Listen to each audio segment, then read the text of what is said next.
web, any size. Catches thieves just like flies. Look out, here comes the Spider-Man. Is he strong? Listen, bud, he's got radioactive blood. Can he swing from a thread? Take a look overhead. Hey there goes the Spider-Man.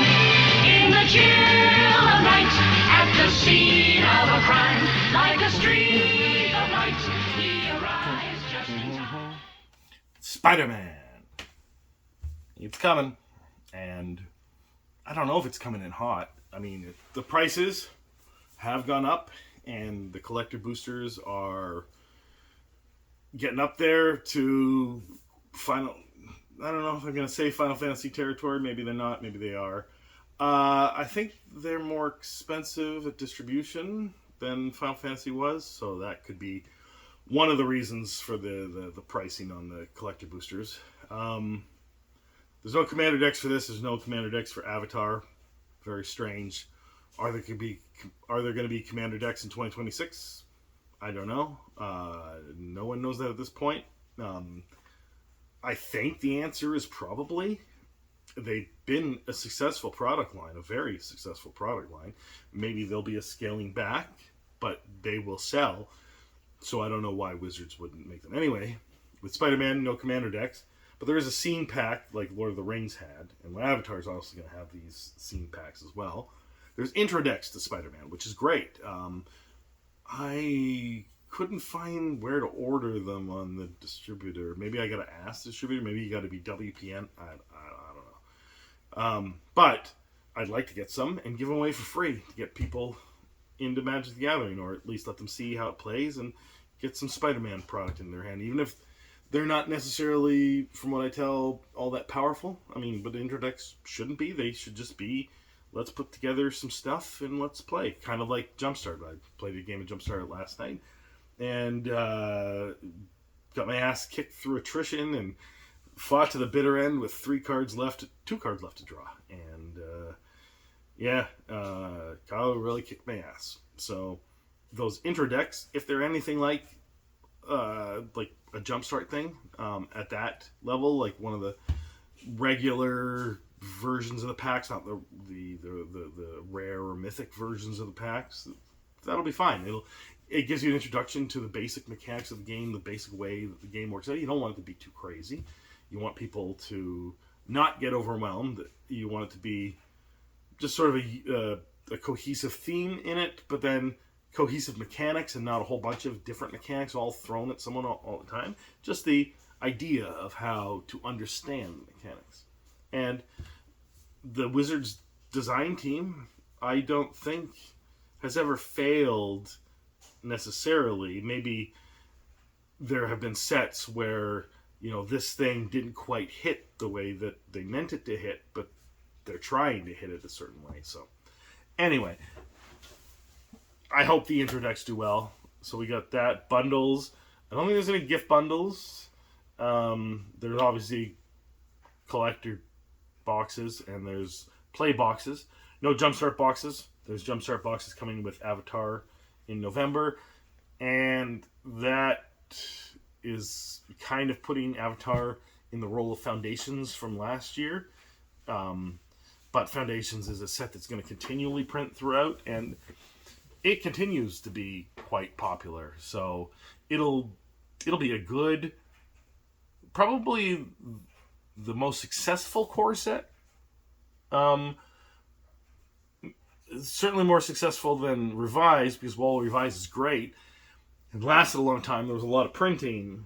It was also not valued that highly, right? It was hard to move, but Foundations is easy to move. And the other core sets have been, weak or strong or whatever, but they don't continually move well like Foundations has. I think they did a real good job with Foundations, but Avatar taking that spot this year and kind of being the sequel to Foundations is interesting.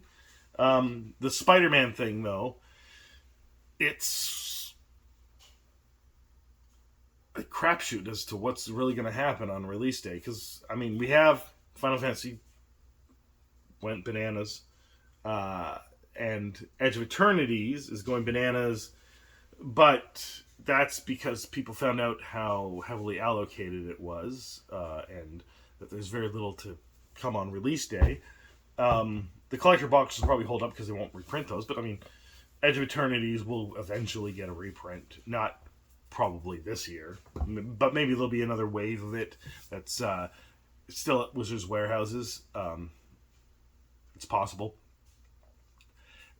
So that suggests that this momentum from Final Fantasy that started with Tarkir and actually started with Foundations, technically started with Bloomborough, but kind of skipped over Duskmourn, and then also what came in January? Oh, and Innistrad kind of didn't hit that much, and then so anyway, the momentum from Tarkir into Final Fantasy into Edge of Eternities will probably continue into Spider-Man, and it will probably be as hyped as probably more hyped than Edge of Eternities, and therefore it'll be hard to get product, and people will go crazy for it, and there'll be interesting box openings, and people will be excited. I like Spider-Man. He's one of my favorite superheroes. I used to love Spider-Man comics. I love Spider-Man movies, cartoons, and a whole lot of other things that the Spider-Man IP finds itself in. But I'm still not that interested in a Spider-Man Magic the Gathering set because, as I've mentioned before, I play HeroClix. HeroClix is great. But Spider-Man sets and HeroClix don't really do it for me.